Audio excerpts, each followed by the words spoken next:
गुढीपाडव्याच्या तुम्हाला सर्वांना खूप खूप शुभेच्छा. मित्रांनो, तुमचं सर्वांचं आमच्या नवीन चॅनलवरती खूप खूप स्वागत आहे.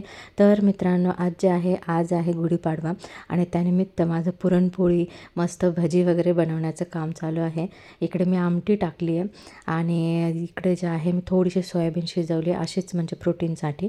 तर हे जे आहे हे मुगाचं पीठ आहे. मुगाचं पीठ म्हणण्यापेक्षा मी मूग भिजवून म्हणजे मुगाची डाळ जी असते ना ती भिजवून मस्त नंतर मिक्सरमधून बारीक करून घेतली आणि त्याच्यामध्ये जे आहे आपली मिरची पावडर, त्यानंतर हळद, थोडीशी मीठ वगैरे घालून असं मिक्सचर तयार केलं आहे भज्यांसाठी आणि मी भजे बनवते आहे. मित्रांनो, खूप छान चविष्ट आणि पौष्टिक असे भजे याचे बनतात.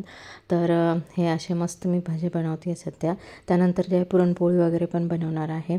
तर पीठ मी भिजवून ठेवलं आहे इकडे आणि आत्ता जे आहे हे माझं भजे काढायचं काम चाललं आहे. कुकरमध्ये डाळ शिजवून ठेवली आहे. इकडं प्लेटमध्ये एवढे भजे काढून झालेत माझे आणि आता थोडेसे उरलेत तर चला पटापट करून टाकते. तर अशा प्रकारे जे आहे ना मी इतके सुंदर असे भजे बनवलेत, कुरकुरीत आणि एकदम मस्त चवीला पण आणि पौष्टिक पण.